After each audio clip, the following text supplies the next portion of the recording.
Good morning, everyone. It's July 29th, 2020. I'm Chauncey Goss. I'm chairman of the South Florida Water Management District Governing Board. And today the Governing Board is pleased to present a lunch and learn on the district's procurement policies and procedures that support the district's programs, projects, and operations. Governing Board members who are online, you can raise your hand with questions as we've done in the past at any time during the presentation, and I will call on you. As a reminder, today's Lunch and Learn, it's informative only, and we're not going to be taking any actions on votes or votes. And at the end of the presentation, we also do want to take some public comment. So staff will call your name to speak, and when we take public comment, if you're participating via phone, *6 mutes and unmutes you, and *9 raises your hand. If you're using the computer, you can use the raise your hand function. Before we start, I'd like to remind everyone that our lunch and learn sessions typically have a 1 o'clock hard stop. I'd like to continue that practice. I think we can do it. And now I'd like to turn the meeting over to Candida Heater. She's our Director of Administrative Services. She's going to make introductory remarks and then introduce our presenter for today. Thank you, Chairman Goss, for the opportunity to introduce today's topic and speaker. As you all know, our agency depends on both hardworking staff and outside vendors to do the work required by our mission. As a public agency, we closely watch and monitor and take very seriously exactly how we're spending taxpayer funds. Not to mention, we take pride in a transparent process. Your staff work very hard and careful to fairly select vendors that offer the goods and services at a fair price to support our mission. And each month we bring contracts, construction contracts, IT, mowing, etc., to consider. And we want to share all the good work that goes into making sure the public is getting a fair price by a reputable vendor. Today, I have the pleasure to introduce Ms. Johanna Labrada, your Procurement Bureau Chief. Ms. Labrada is going to walk you through the ins and outs of exactly how the district acquires goods and services. And with all that said, Johanna, take it away. Thank you, Candy. Good morning, board members, Mr. Chair, and attendees at today's Lunch and Learn. As Candy stated, my name is Johanna Labrada. I am the Procurement Bureau Chief here at the district. And today I'm going to be presenting about procurement, acquisition of goods and services, ensuring the best use of taxpayer dollars. Before I get started, I want to introduce Frank Mendez, one of our senior specialist attorneys here at the South Florida Water Management District. He'll be assisting me in providing any legal interpretation of our district policies and Florida statutes.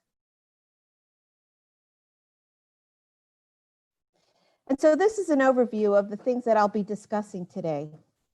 First and foremost, I am going to be going over our values and guiding principles, followed by our procurement mission statement.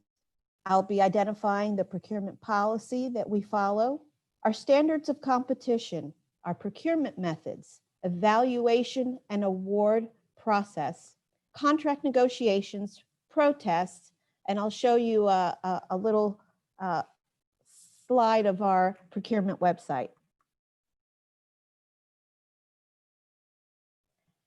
So as I stated earlier, I wanted to start my presentation with the fundamental standards of procurement professionals, our values and guiding principles, accountability, taking ownership and being responsible to stakeholders for our actions, essential to preserve the public trust and protect the public interest. Ethics, acting in a manner true to these values, essential to preserve the public's trust. Impartiality, unbiased decision-making and actions, essential to ensure fairness for the public good. Professionalism, upholding high standards of job performance and ethical behavior, essential to the balance of our diverse public interests. Service, obligation to assist stakeholders, essential to support the public good. And one of the most important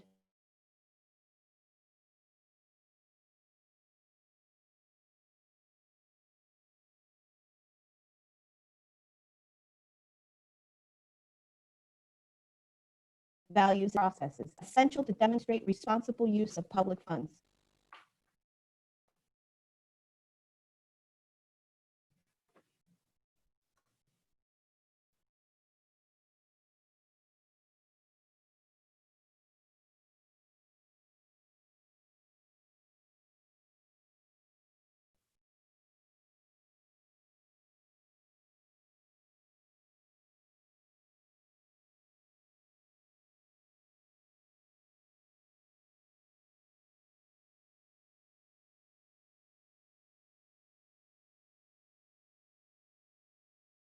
Chairman, give us just one moment. We're getting reconnected here.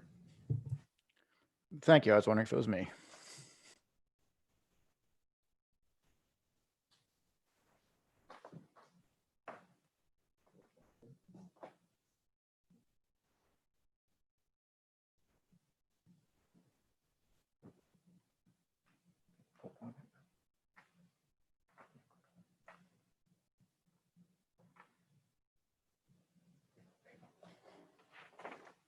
Okay, I guess we had a little technical difficulty. I hope everyone heard the slide on our values and guiding principles. So with that being said, this is our procurement mission. The overall mission of procurement is to acquire goods and services in a responsive manner through contractual mechanisms that support district initiatives using procedures of integrity and fairness, which also encourage diversity and are consistent with applicable laws, policies, and procedures. So regarding procurement policies, the district policy that we adhere to is Chapter 155, District Policies. Those policies cover items that are not covered under the policy, items such as disposal of surplus property, real estate interests, and reimbursement for small items like petty cash. Our competitive procurement methods are identified in our policies, exceptions to competitive solicitations, emergency procurements, governing board approvals, and this is the link to where those policies could be found. And we are also in line, obviously, with Florida statutes, 287, 120, and 255. We also have a procurement manual that all staff refers to when going through the procurement process. So to start off, I'll talk a little bit about the standards for competition. Our competition thresholds for commodities and contractual services are less than or equal to $10,000. No competition is required. In this particular case, we might acquire services, small dollar services, or small priced automotive or repair parts. In the case of verbal quotes, greater than 10,000 to 50,000. An example, again, would be the same type of commodity or service within that range. But keep in mind that even though competition is not required, it is in the best interest to always compete our services. And so with that being said, we have written quotes. A minimum of 3 quotes are required for services or commodities greater than $50,000 to $100,000. District staff are always actively seeking the best price for our goods and services. And for formal competition, greater than $100,000, we do a request for bids or a request for proposals. Now, there are different competitive thresholds for construction services. In this particular case, less than or equal to 50,000, we do not compete, but we do ask for verbal quotes. Again, a small roof repair project is a good example. For written quotes, there are, again, a minimum of 3 quotes required for $50,000 to $100,000.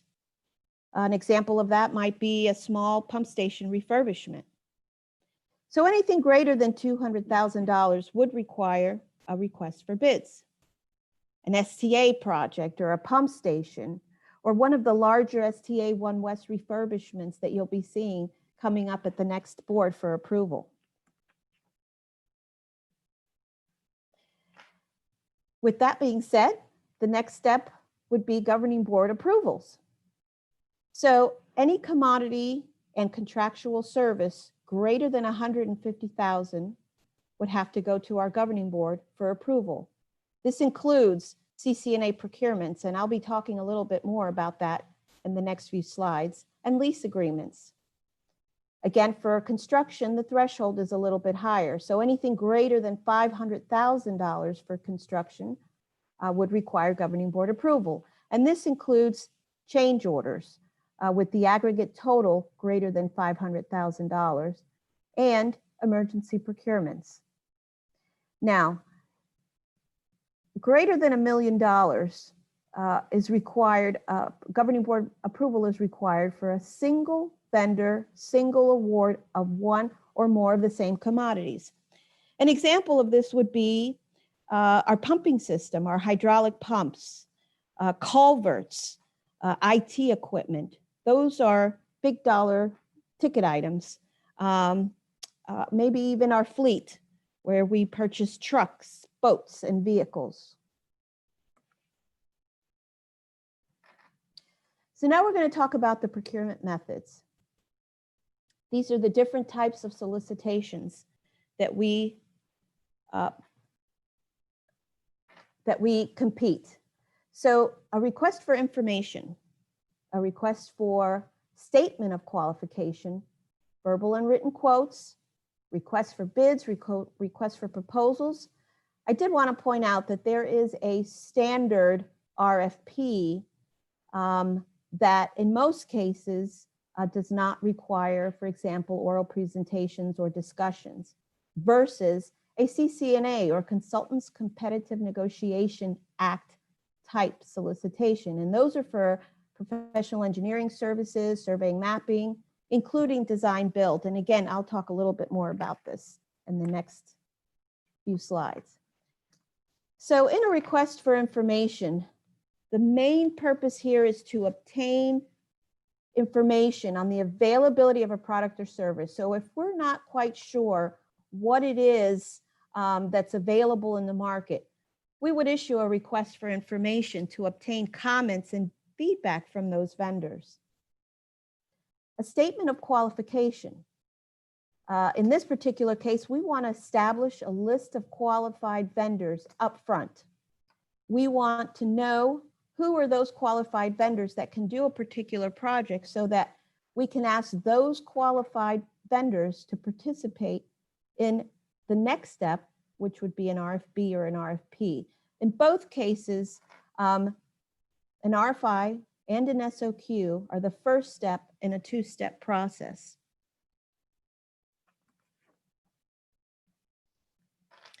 So first and foremost is the planning stage, right? This is where procurement and the contracts specialist, who is the procurement representative, and the project manager, together with other subject matter experts, including our small business enterprise staff, would get together to determine what exactly do we need? What do we need to get done? And what's the best approach for getting this done? So we all get together and we discuss how we're going to proceed and go forward.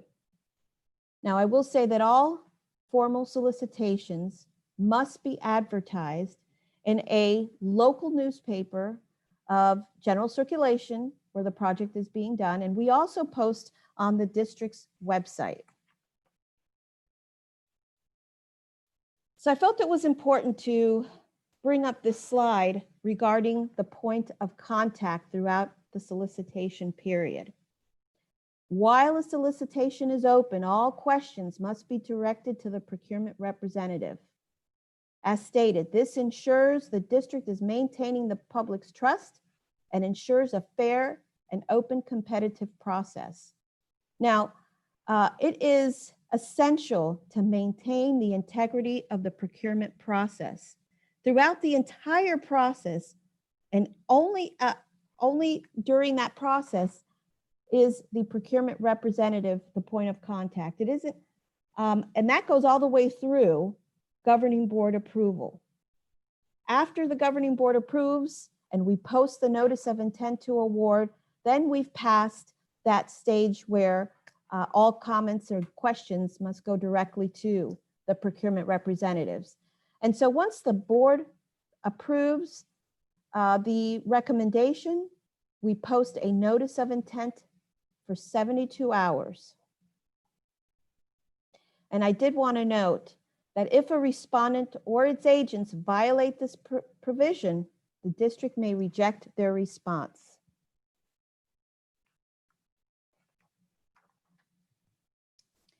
So I'll be focusing a lot on the formal solicitations, the RFB and the RFP mainly. So with a request for bids, this is where we know exactly what it is that we need. In a request for bids, price is the primary factor. So in the case of a commodity, there are very specific product specifications, right? We know exactly what we want and we know exactly what we need. And for services, a statement of work must be provided. The statement of work may not have any ambiguity. It's very cut and dry with qualifications and experience very specifically spelled out in the solicitation. This is exactly what we do with construction bids, for example. We have plans and specifications, and we always identify what are the qualifications and experience required to ensure we receive bids from the most qualified bidders. Again, award is driven by price to the lowest responsive and responsible bidder. And I'll be talking about what a responsive and responsible bidder is in the next slide. So in the case of an RFB, we're not necessarily doing an evaluation as we would in a request for proposals.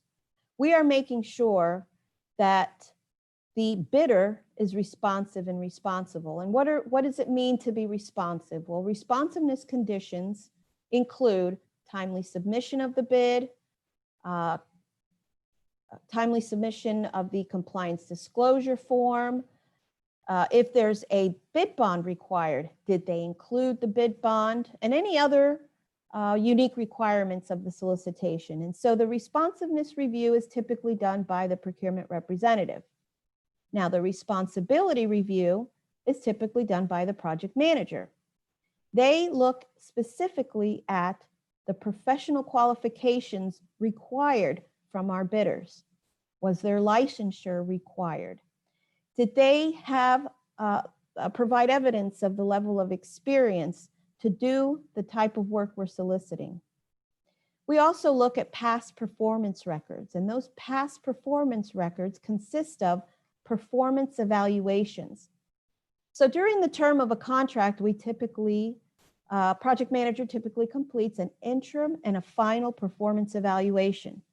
And so those evaluations are maintained by procurement for future reference so that we can verify whether that respondent was responsible and completed the project on time and ended his project in good standing. And most importantly, the project manager verifies the references that we request. Again, those references are provided to verify that the respondent has the qualifications and experience to complete the project.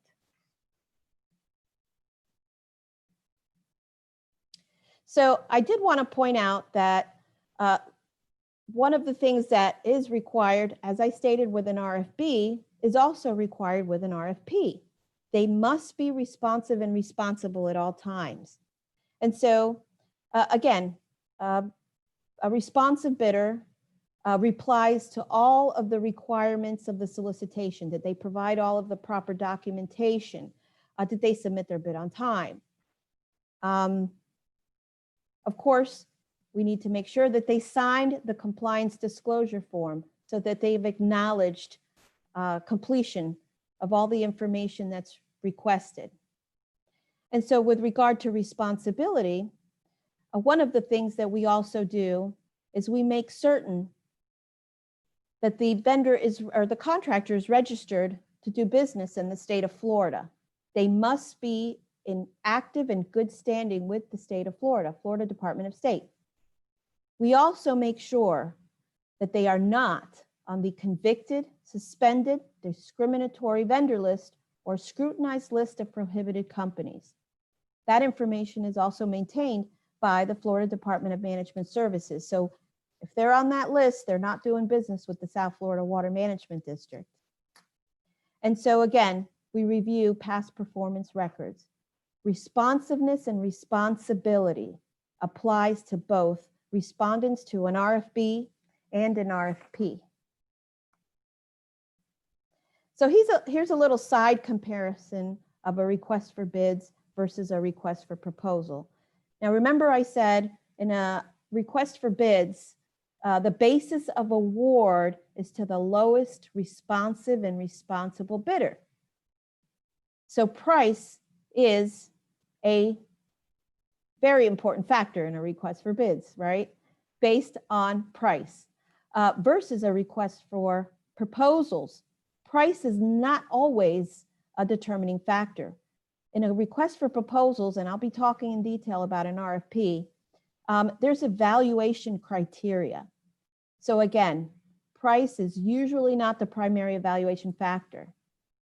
A request for bids has very specific requirements, right? A statement of work with no ambiguity, plans and specifications that tell the contractor how to build this particular project. And it pretty much levels the playing field so that everyone is bidding on the same project with the same information.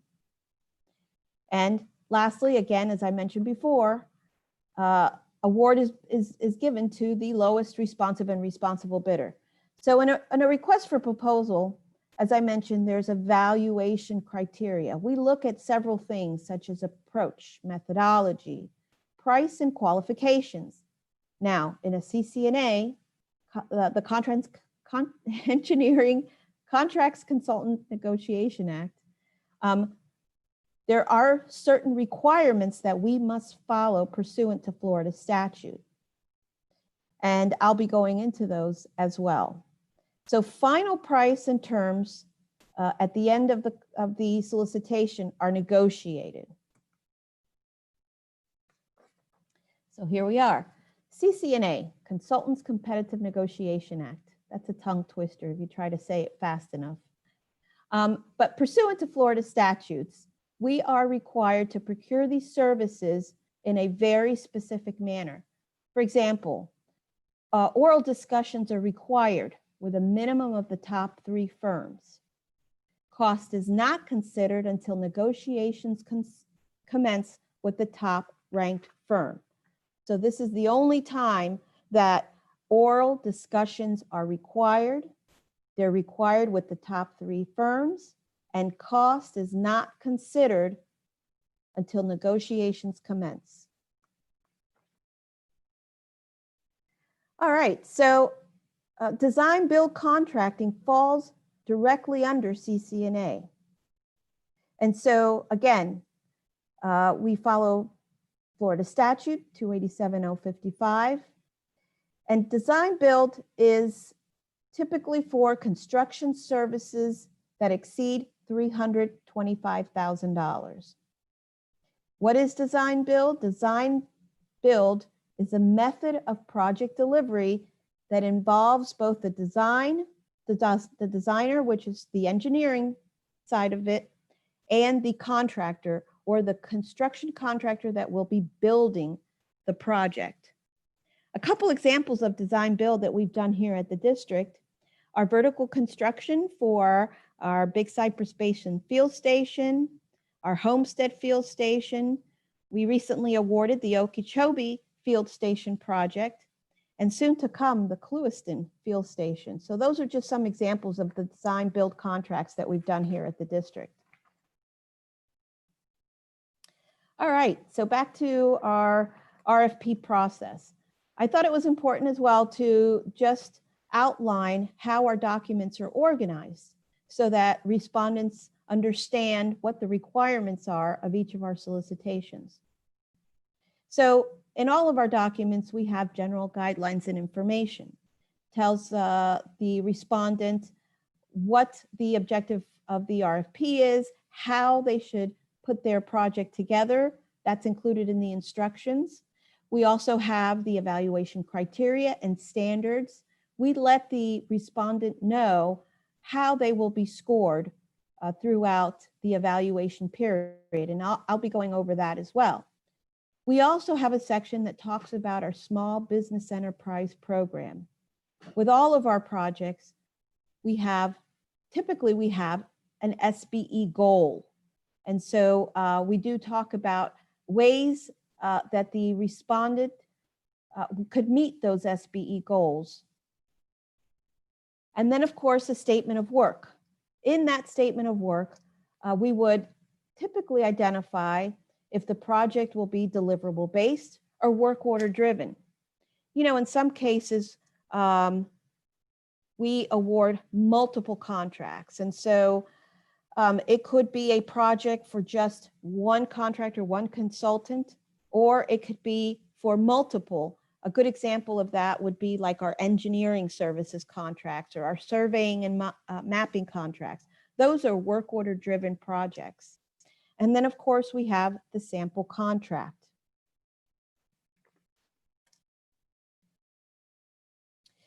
And so with respect to that evaluation criteria I'm going to be talking about, the things that we're looking for when that evaluation is going on is we're looking for technical competence, soundness of approach, understanding of requirement, management capabilities. Do they have the staff available to do the job?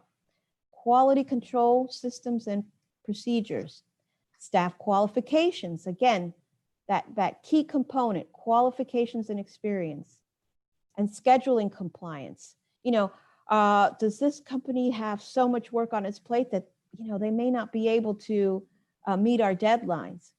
So we look at current and projected workloads. And of course, cost is considered if it's a non-CCNA RFP.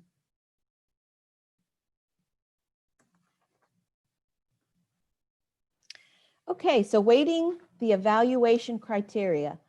I think in the next slide or two, I'm going to be showing you what that evaluation criteria looks like. But for the most part, this is done at that planning stage. Remember, before a solicitation is released, we go through that planning stage where we'll look at the requirements of our projects. What is it that we need? And how do we go about obtaining a firm that understands our projects? And so the project manager and the contract specialist or the procurement representative, they will assign the scoring points for each of the solicitation. Now we rely heavily on our project managers because, you know, there's certain criteria, and you'll see in the next couple slides, that should carry a little more weight for each of the evaluation members to score. So once the evaluation criteria has been selected, both the committee members and potential respondents understand some measure of their relative importance. Oh, here we go. The evaluation criteria. This is typically what you will see in all of our RFPs. Now, I will tell you that there is a technical section that has a maximum number of points. And then there is a section that is non-technical for procurement to score. So the maximum number of points, though, is 100 points. So just to kind of go over, the maximum score possible per factor is 5 points, right? So from 0 to 5, and we provide those standards in all of our solicitations. The committee has the ability to score 0 to 5 points for each of those criteria. The next column represents the weighted assigned, and that's what I was just talking about. So which criteria warrants higher points? In this particular case, understanding of scope of work, willingness to meet time and budget requirements, reasonableness of proposed price. Now keep in mind, you would not see that reasonableness of proposed price in a CC&A solicitation. And so of course the final column represents the total, the summation of the possible score and the weight assigned. Now with the non-technical criteria, location consideration and volume of previous district work may be considered. Now both of these are required for CC&A projects. And remember, we're following Florida statutes. And so the maximum number of points is 5 points in this particular case for location and 10 points for previous district work.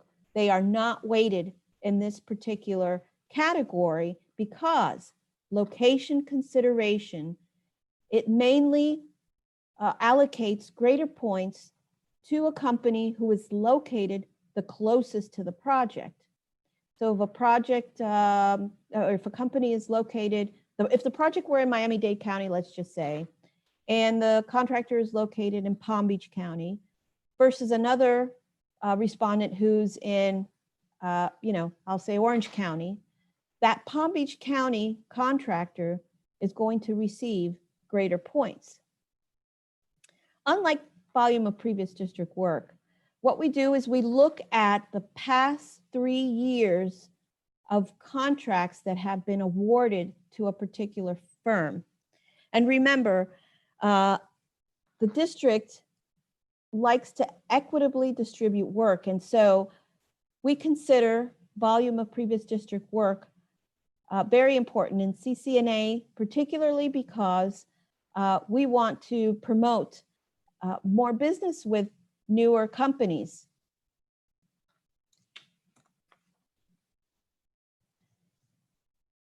All right, so just an overview that the primary objective of the evaluation process is to select the most qualified proposal that has the highest degree of credibility and whose performance can be expected to best meet the district's needs at a reasonable price, of course. The district shall evaluate competitive proposals solely on the factors specified in the solicitations. Okay, so this leads me into the appointment of the selection committee. So typically the project manager serves on the selection committee. The contract specialist or procurement representative is a non-voting member and does not evaluate the technical criteria of the proposals.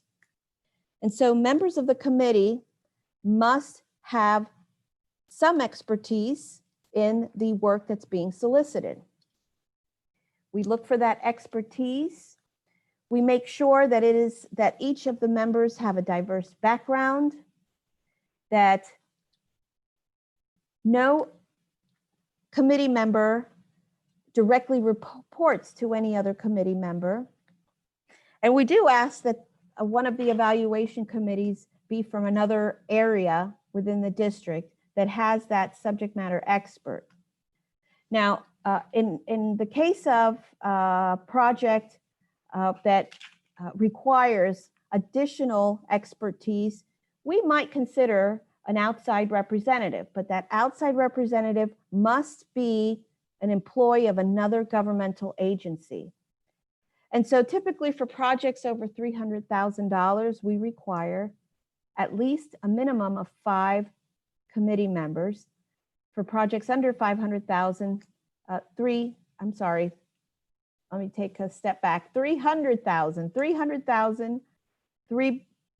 committee members. Anything greater than 300, 5 members. So as I mentioned, the contract specialist is a non-voting member.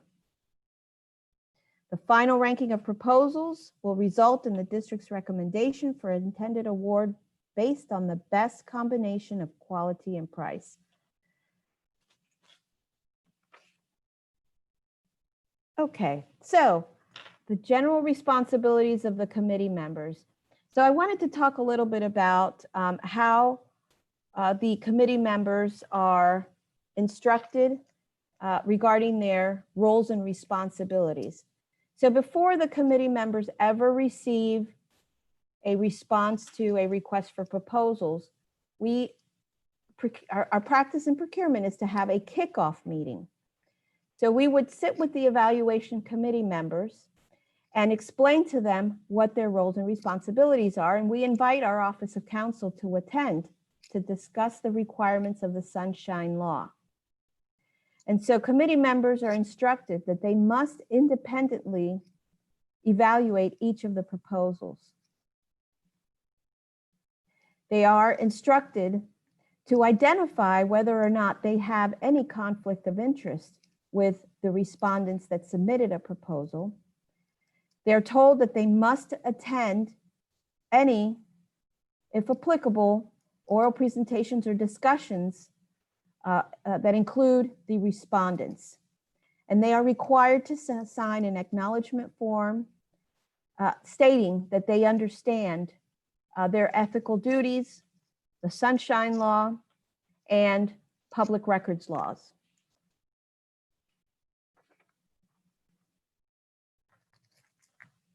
And so again, during that kickoff meeting, we go over the instructions and we explain to each of the committee members that they will be entering their scores in our Rfp scoring system. So the district developed a system so that the committee members can just go directly to our website to enter their scores, their independent scoring. And so the scoring and final ranking report is a report used to determine the final ranking following completion of written evaluations.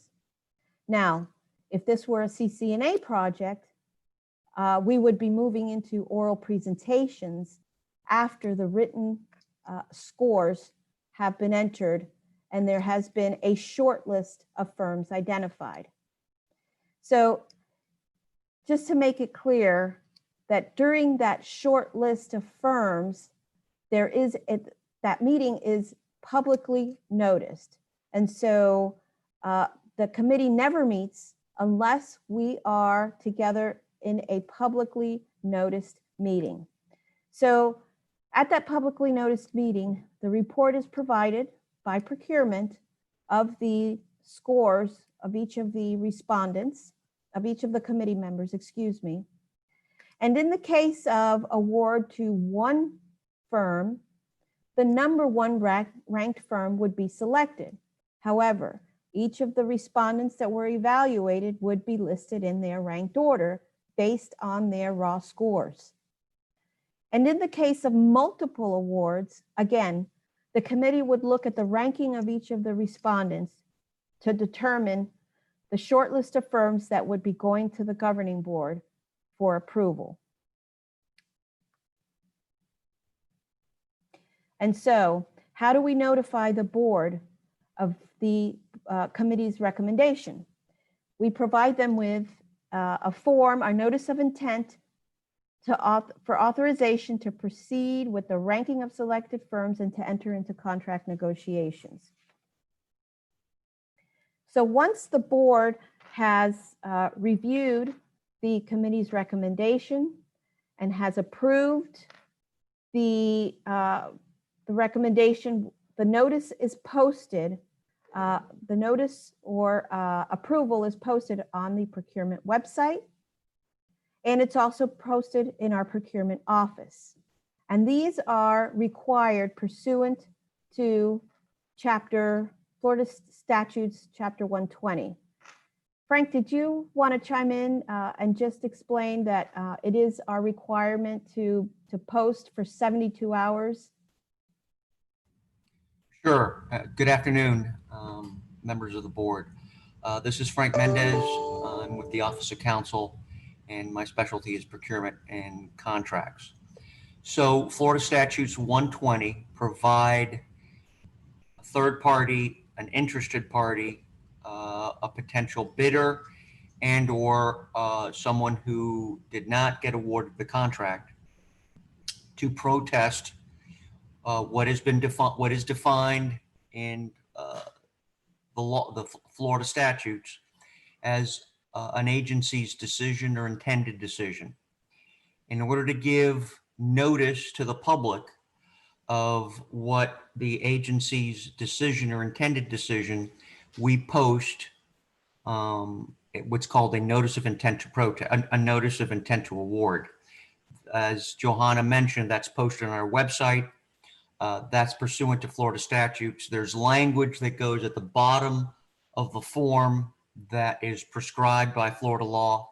And then the third party, interested party has 72 hours to contest the district's decision or intended decision. And I know Johanna and I will get further into bid protest, but that starts the clock ticking for anyone to contest an agency's decision or intended decision. I like to explain it as the opening of a window. Here's your window to challenge.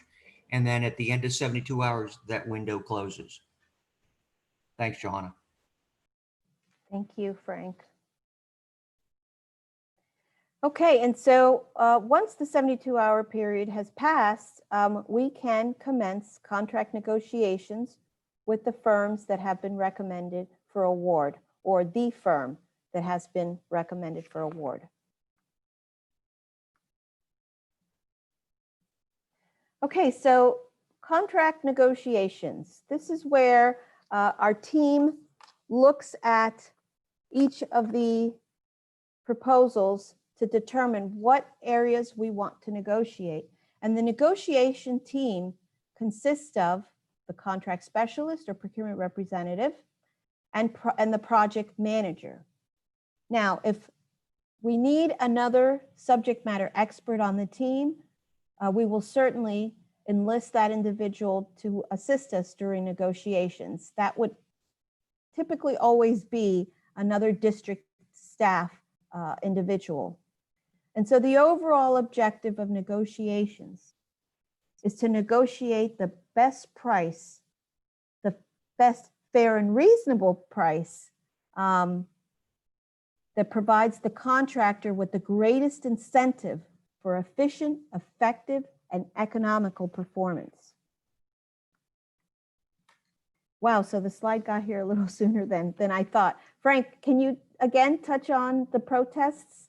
Sure. Slide here? Sure, of course.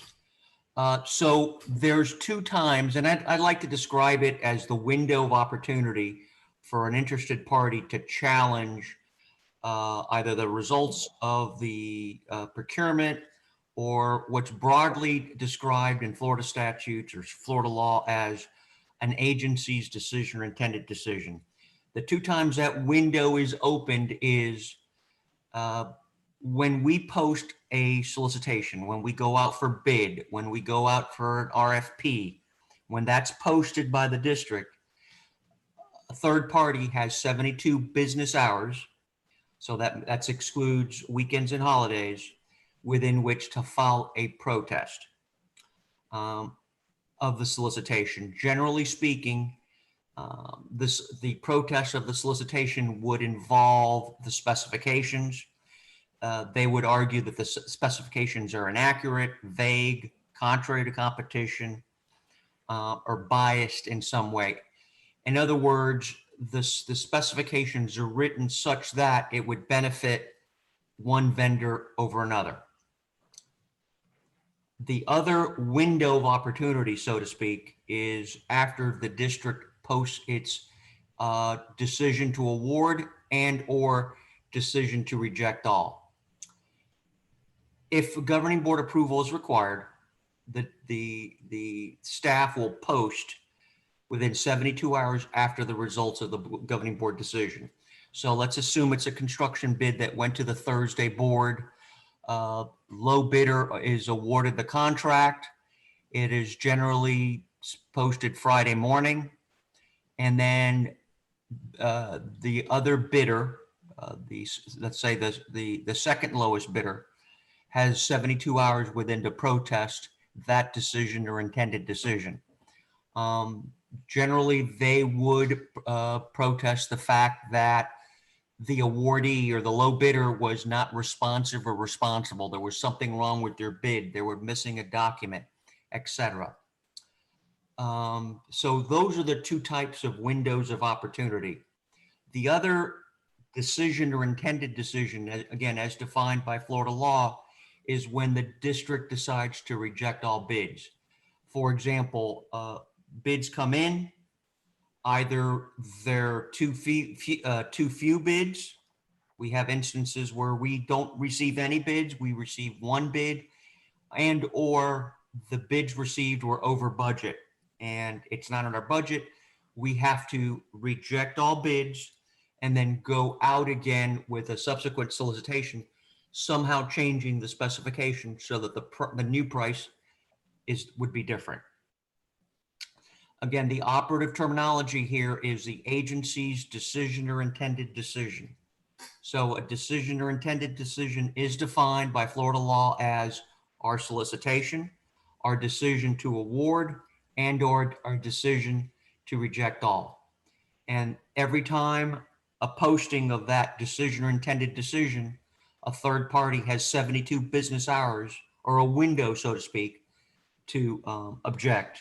And at the end of that 72 hours, the window closes forever. So they are barred, for example, if the second lowest bidder cannot raise specifications if they don't get the contract. They've waived it. And Johanna? Okay, thank you, Frank. Sure. Okay, so this last slide is two parts. First, I wanted to share a little clip of our procurement website. We really have a robust procurement website. It's filled with so much information, and I invite everyone to visit our website. This is where we list our current and pending solicitations. So if someone is interested in doing business with the district, they can download the documents directly from our website. If you're interested in doing business with the district and you're not a registered vendor, our registration application is available on this website. If you're looking for an SBE to help you meet that SBE goal, our SBE directory is on our website. And last but not least, I know there's been some interest in obtaining information regarding vendor payments. And so we've actually added a vendor payment search on our website. So I do welcome everyone to visit our website. With regard to our current and pending solicitation, this is also where we would post preliminary results. So immediately following a bid opening, and once we've reviewed all of the bids that have come in or proposals, we will post the preliminary results. So in the case of an RFB, request for bids, we would identify the respondent and their bid amount. In the case of an RFP, we would identify just the names of the respondents. And so I just want to say, I saved the best for last. I think that my staff, the procurement staff, deserves a round of applause. And I wanted to take this time to tell them all thank you for their hard work and dedication. They do an outstanding job for the public, for all that require our assistance. And I just wanted to thank them for supporting the district's mission. And with that being said, Mr. Chair, if you have any questions, board members, or public comments. Thank you very much, Johanna. And Frank, also thank you. I appreciate it. I know I have some questions, and at this time I'm going to open up to discussion to the members of the board. Please raise your hand and You all know how this works. And remember that this is a lunch and learn session. We're not going to be making any policy decisions today. We can give direction to staff and they can come back to us in the future if they have to. Mr. Steinley. Thanks, Mr. Chair. Thanks, Johanna and Frank. That was really helpful. And I think it makes sense that you went through the whole presentation. I sort of took notes as you went through, and can I refer you to some pages to remind me what my questions were? Can you look at page 22? Absolutely.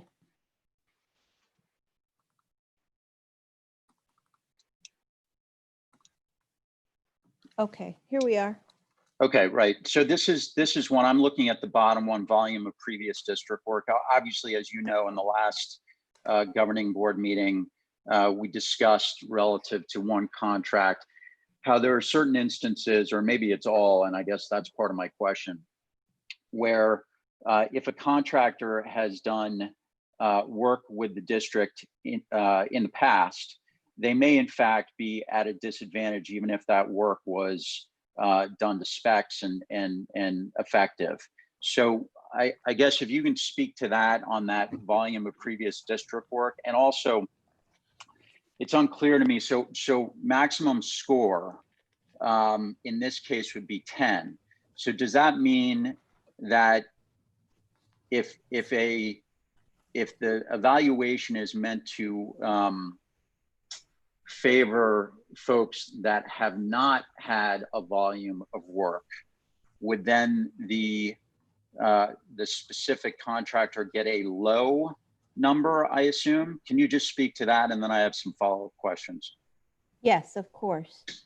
And so with regard to volume of previous district work, just so you're aware, I didn't add that to the presentation, but there is a section that specifically talks about how that particular criteria is scored. And so you are correct. If there is a company who has continuously done work with the district, they may have done, I don't know, let's just say, to give it a number, $1 million worth of work for the district. And the criteria states that if you've done $0 to $100,000, you're going to get the max number of points, 10 points. Greater than 100,000 to 500,000, you're going to get 8 points. Greater than 500,000 to 6,000 or 600,000, you're going to get 9 points. There's criteria set for the value of each point. So the more work you've done, the less points, because remember the intent here is to allow newer companies that have never done work for the district an opportunity to participate versus giving the same work to the same contractors consistently. So it equitably distributes the work to the firms that are interested in doing business with us. So there would be, under this criteria that you're seeing on this slide, the next page denotes what each number of points is worth. So if the maximum is 10, chances are you'll see 2 points, 4 points, 6 points, 8 points, and 10 points, and a range, 0 to 100,000, 10 points. 100,000 to 500, 4 points. 500 to a million, 6 points, and so on and so forth. Okay, thanks. Johanna, And go ahead, Drew. So Johanna or Frank, is that scoring category, is that rooted in district policy, in reg or statute? Where did that come from? What's the origin of it? So for CCNA requires, as Johanna has on her slide, those two criteria, location and volume of previous work. The district has,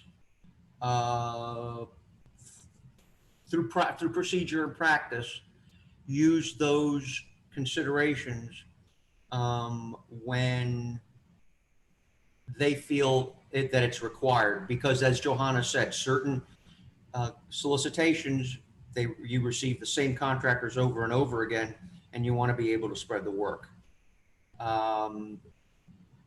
They're the same thing with location. There's certain jobs that staff would prefer that they have a local presence. So for CCNA solicitations, it's required. Non-CCNA, I would say it's a matter of district practice. Johanna, did I answer that correctly? That's correct. That's our standard. Especially if there's multiple awards. You may or may not see it as frequently if the intent is to award one contract, right? But when you're awarding multiple contracts, work order contracts, those criteria have been a standard criteria in our solicitation. So this is Jay Steinley again, if I can just comment on that, I understand the intent of this, and it's not clear to me, and we don't have to discuss it now. It's not clear to me what CCNA is or whether we are bound strictly to it. But I guess my feeling is this, that while we want to promote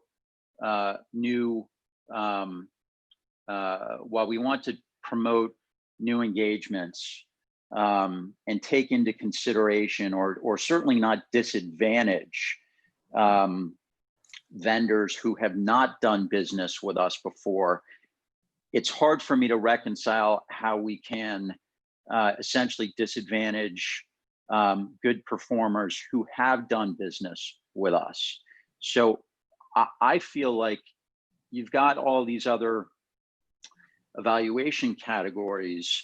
If whether or not it's a new vendor or an existing vendor, the best vendor should be clear in those evaluation categories versus, location or previous work.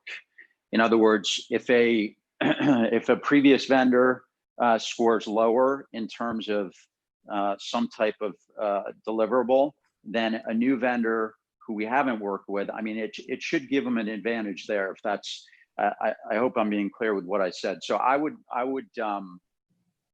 don't know, Drew, if we have flexibility, but I'd certainly be interested in at least further discussing, what type of flexibility we have there to not disadvantage proven vendors who are still offering a better service based on evaluation as new vendors. I got you, Jay. Yep. Okay. And sorry, not to monopolize the time. Couple other questions. Who determines whether an RFP or B or RFI is used?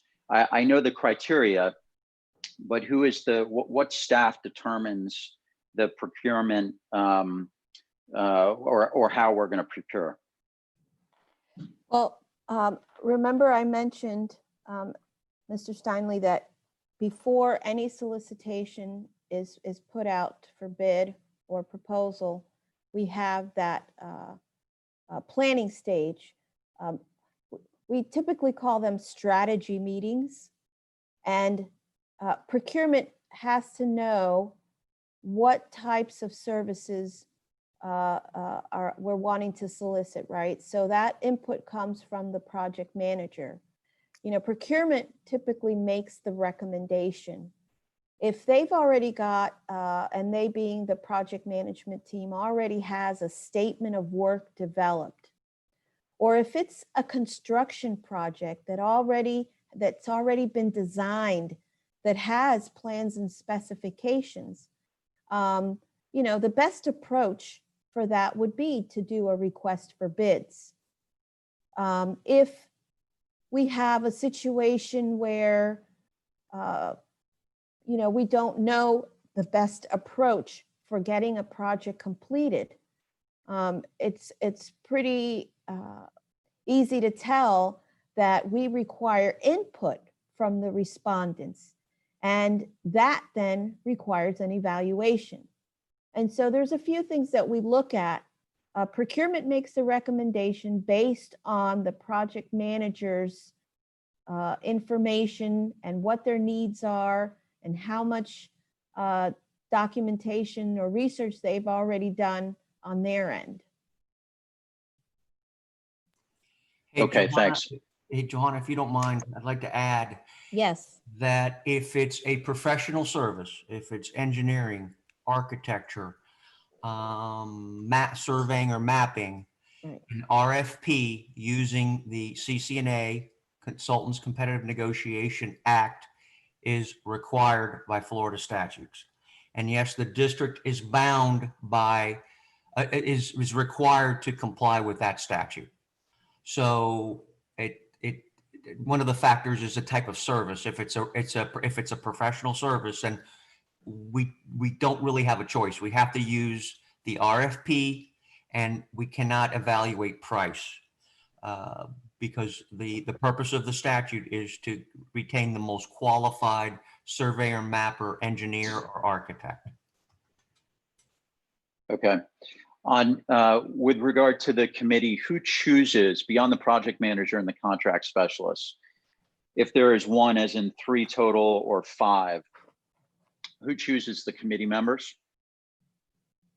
And so the project manager and the contract specialist review the number of committee members required, right? Based on the estimated budgeted amount of the project.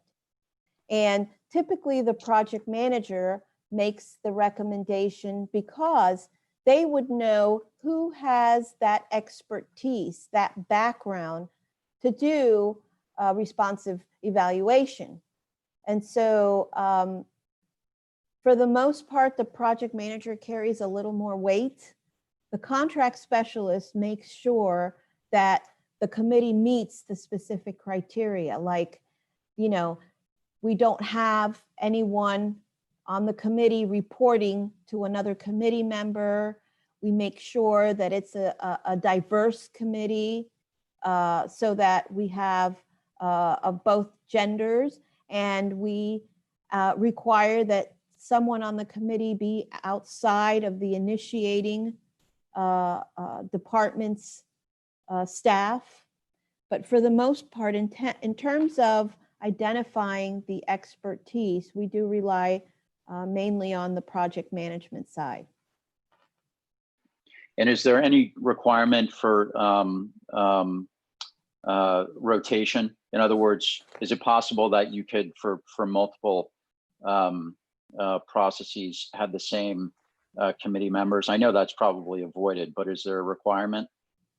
Well, for consistency purposes, and in all fairness to the proposers, we require that our committee members stay in the process from beginning to end.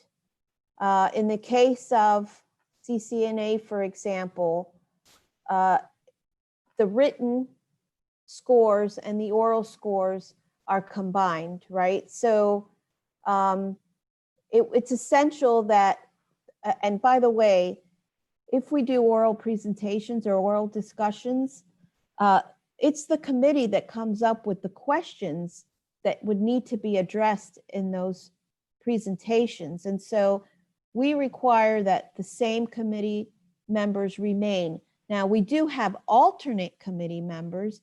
In the event of an emergency, something happens to one of the committee members, we would then bring that alternate into the team, and they would have to catch up pretty quick. But we would typically extend the schedule if we needed to give that individual time to review the proposals. Okay, but I guess, sorry, to clarify, you've got one contract with one committee, you've got a second contract or project with a different committee. Is it possible, or do you guys try to rotate committee members between different contracts. What I'm getting at is I assume it's not frequent that you have the same staff being used on multiple committees. Yeah, you're right. We do rotate our committee members. In fact, I wouldn't call it a rotation because very rarely do you get the same people on every committee. In fact, we ask that the committees, the individuals on the committee, that they were not on a recent solicitation, so that we get new members on the panel. Okay, and sorry, Mr. Chair, one last question. Sure. The protest, the 72 hours, how would the other vendors know what to protest? Are the documents and submissions by their, I guess, competitors, if you will, are they available on that website in a timely enough fashion that they can typically meet that 72-hour window? So I'll answer that. So typically a protester will make a public records request. Let's say the second lowest bidder wants to protest the award to the lowest bidder. They'll make a public records request of all the solicitations, documents, all the bids received, and they'll go through that. And it is a tight window, and it's intentionally a tight window because if a bid protest is actually filed, then the solicitation process must stop. So it's intentionally a very tight window for the second lowest or protester to do a public records request, review the documentation, and file their notice of intent. Now, all they have to file is a notice of intent. And all that means is it could be as simple as a one sentence line that says, I intend to protest, period. They then have 10 days. So they have an additional 10 days from when they file their notice of intent to file their formal petition where they actually allege the grounds for their protest. Now, there's the 119 has exemptions for when the solicitations, when an agency can release a solicitation or proposal.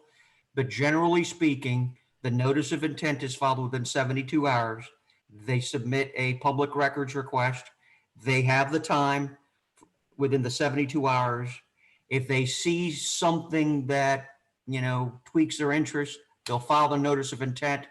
They'll do some further research. And if they have grounds, they have an additional 10 days to file their petition with the Florida Department of Administrative Hearings.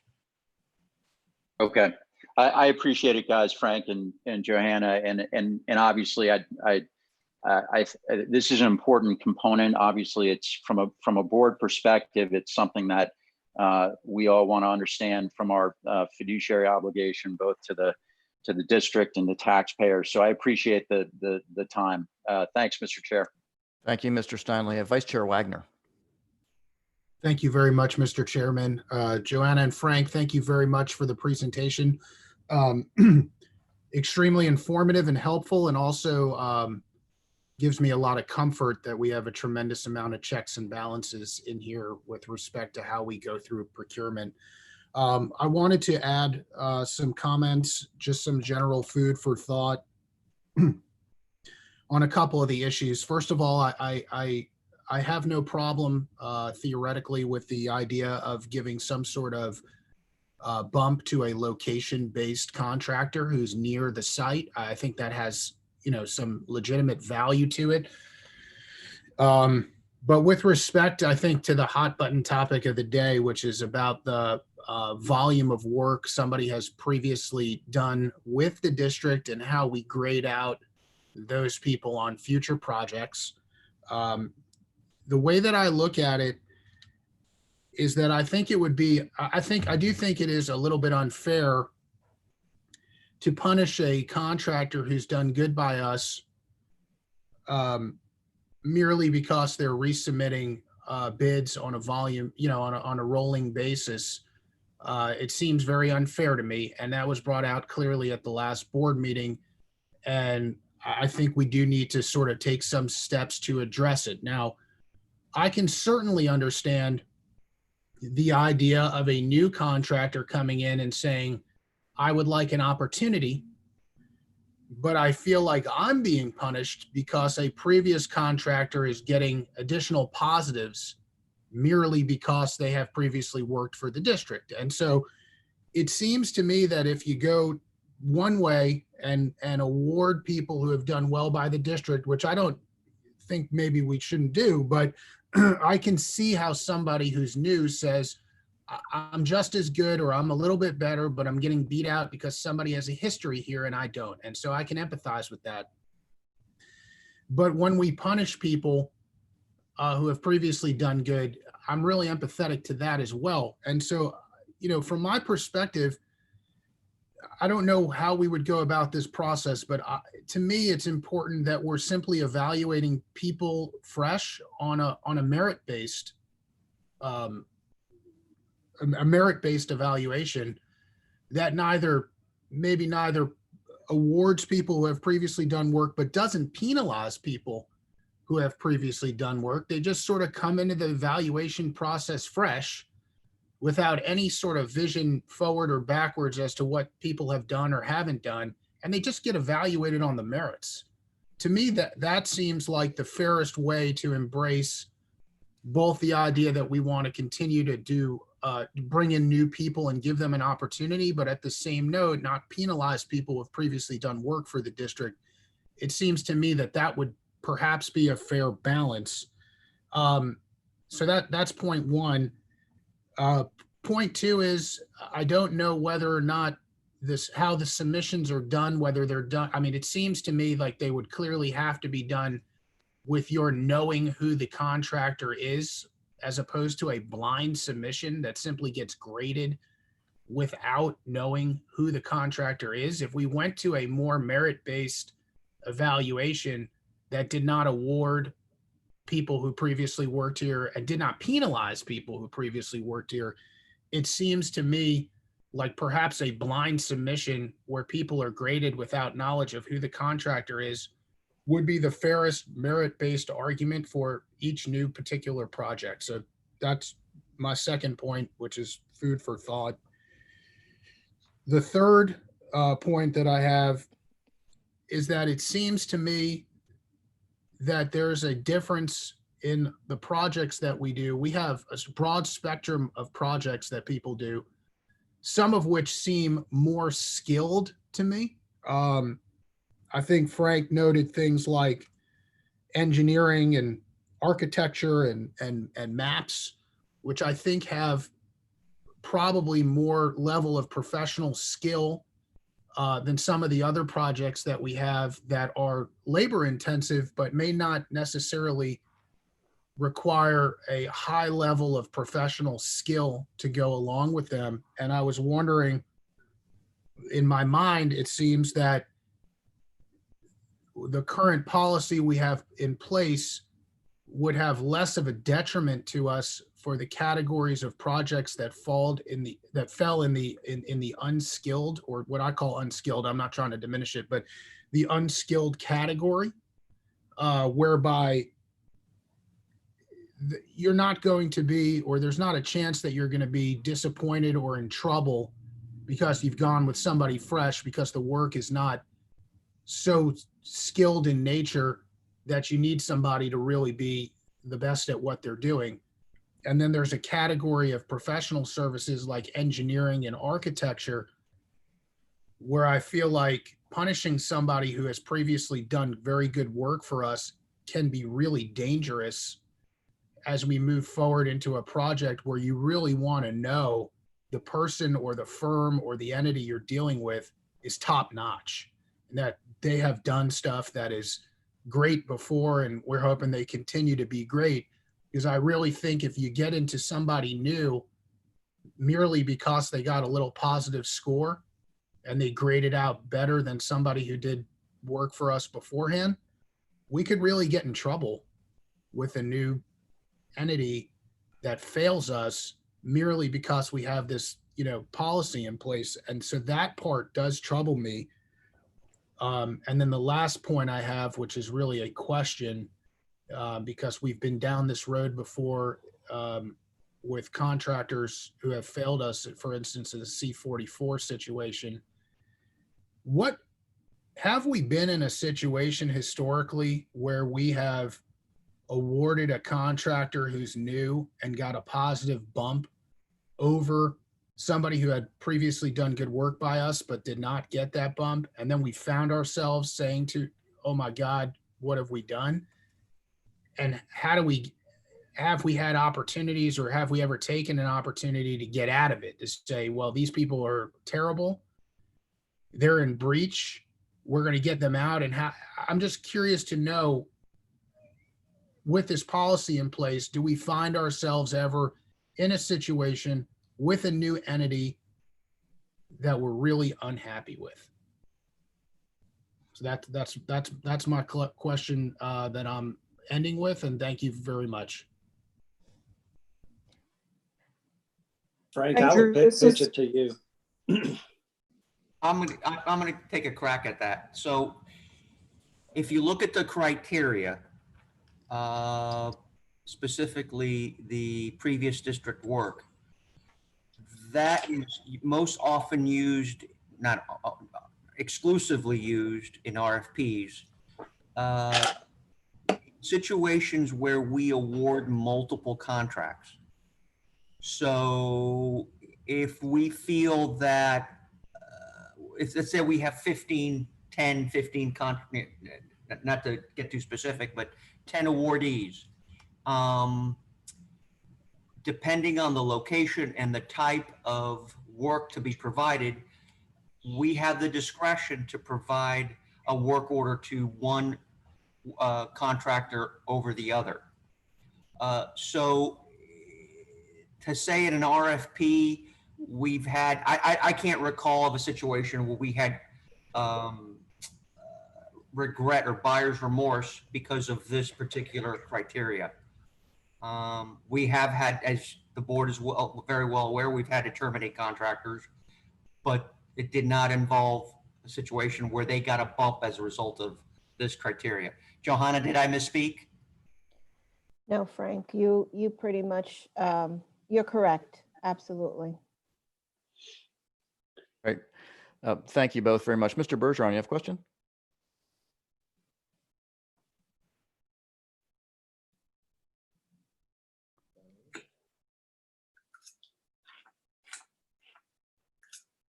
Can you hear me now? Yes, I can. Yeah, sorry about that. Well, first I want to thank staff. Great presentation, very understandable. Thank you for all your good work. I won't spend much time on this because I think Jay and Scott has kind of laid out kind of my same feelings. And I will tell you that I think you could discourage more bids, which I think is important, on contractors that have completed work very successfully and has experience.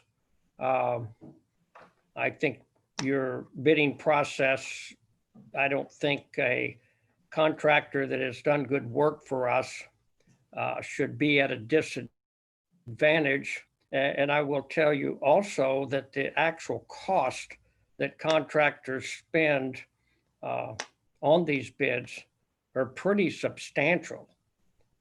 So to put a disadvantage on a contractor that's done a very good job, and if they've done work for us and they have done a very good job, they've got the experience.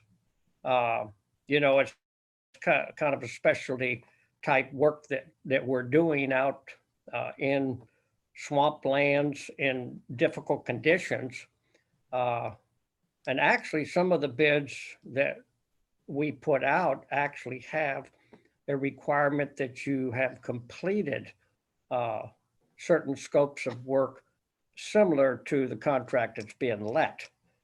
So I don't think it's a good policy that we put a contractor or contractors that have done great work for us at a disadvantage and discourage them from spending the money to bid where we have more competition in the playing field here.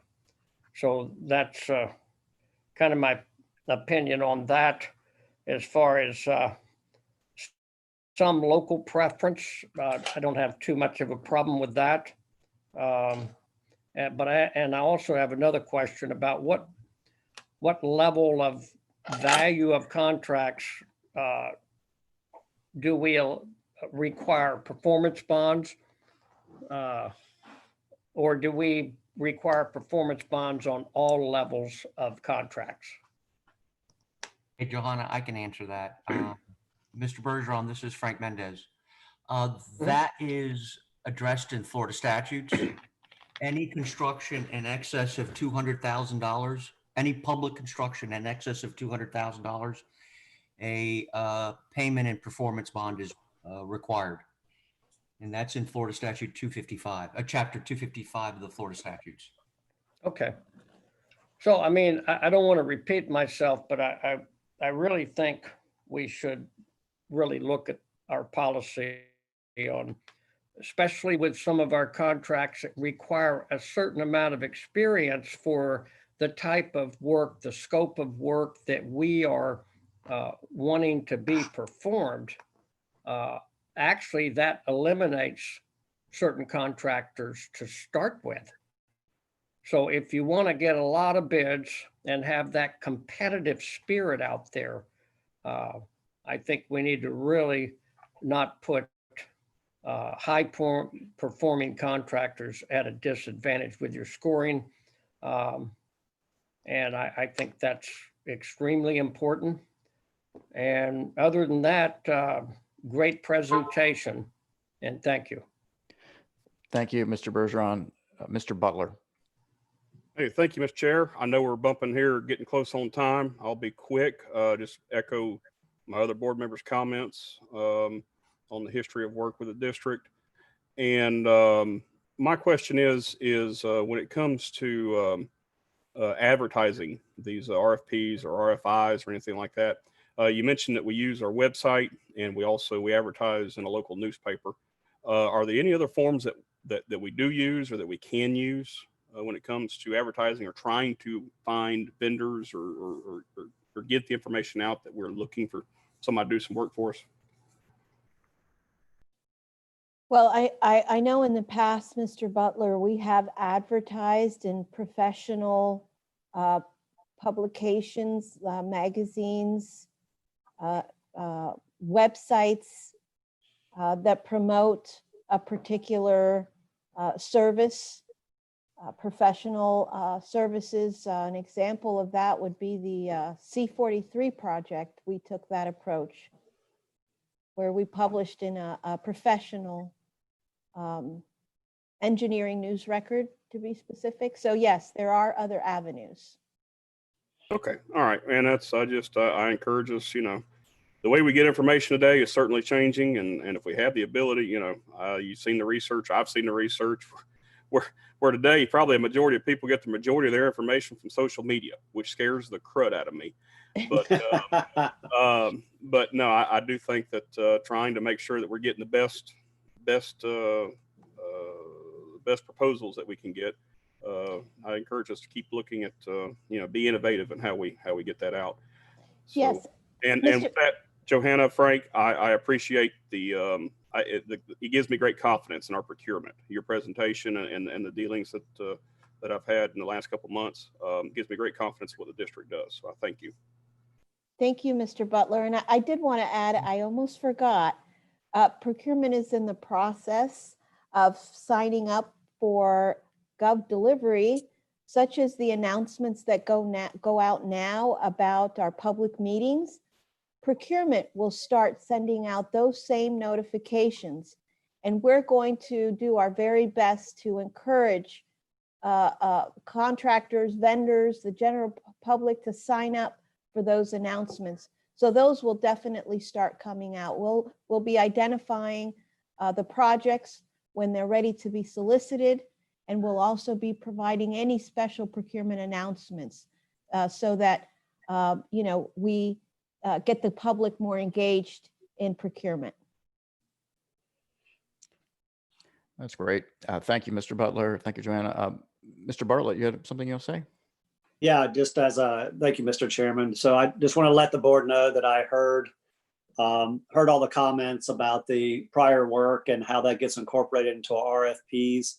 I wanted to just, as a point of clarification, most of the contracts that we award, particularly the high dollar ones for construction, are done through RFB. So prior work is not a part of that consideration. How much you've gotten that in the past, it is based on experience and merit and price. But it's a lot of the service type contracts where that sort of criteria comes into play. The only law that drives us to actually have to have that is CCNA. So I'm asking staff to look and help me understand where it's coming from, and certainly we'll be revisiting you with that consideration in the future.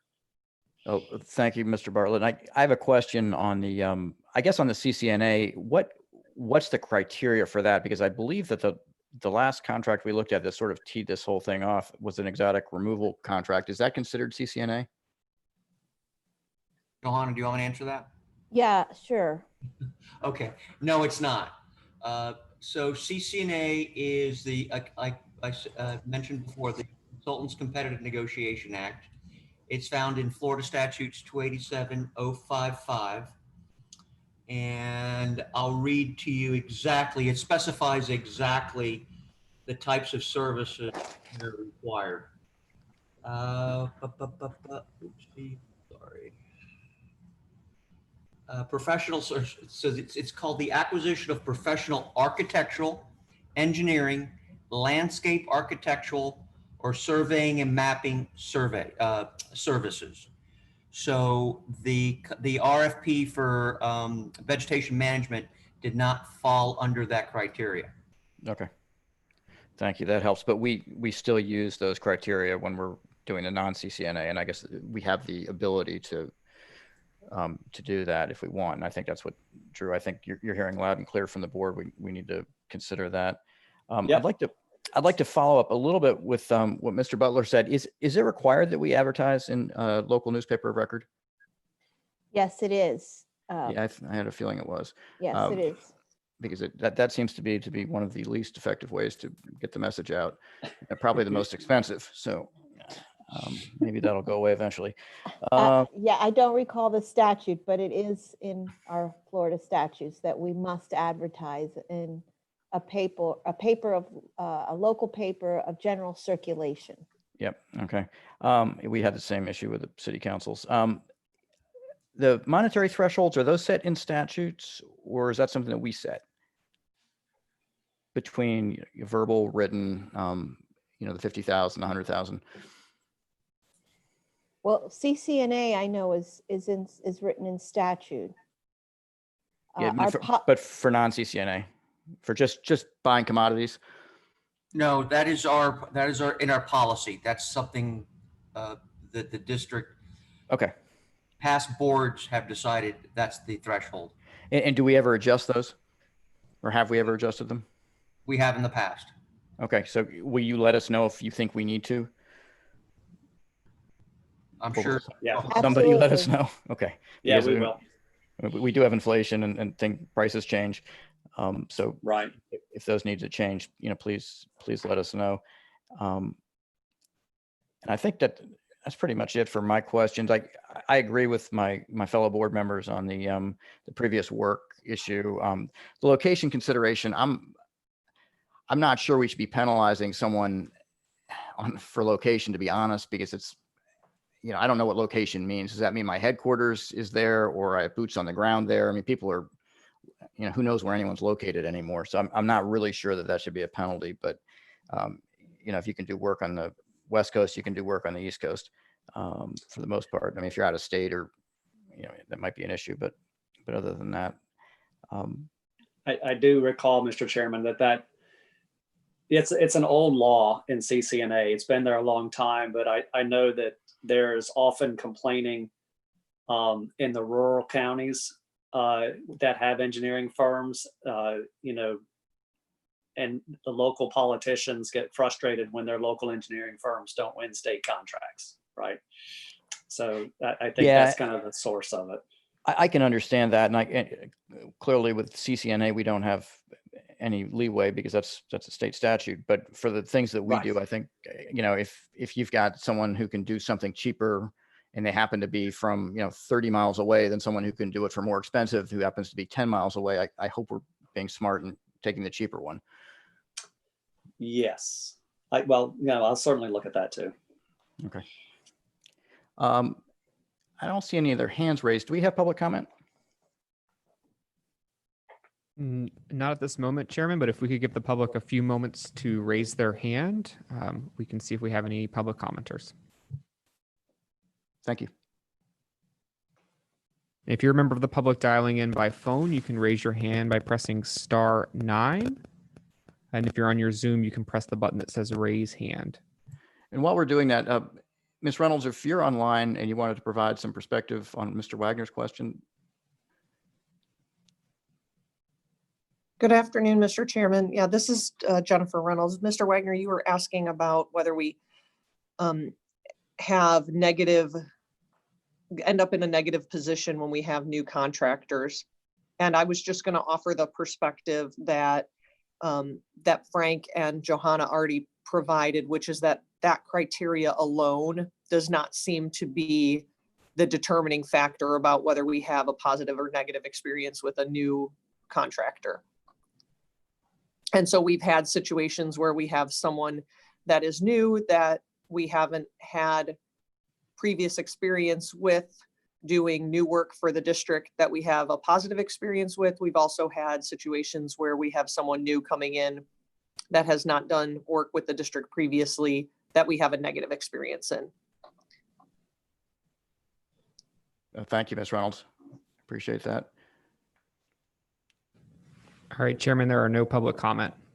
Well, if you have no public comment and no more board comment, I'd like to thank everyone for joining today's Lunch and Learn. I'd like to thank the staff for putting that together. That was really helpful. I learned a tremendous amount.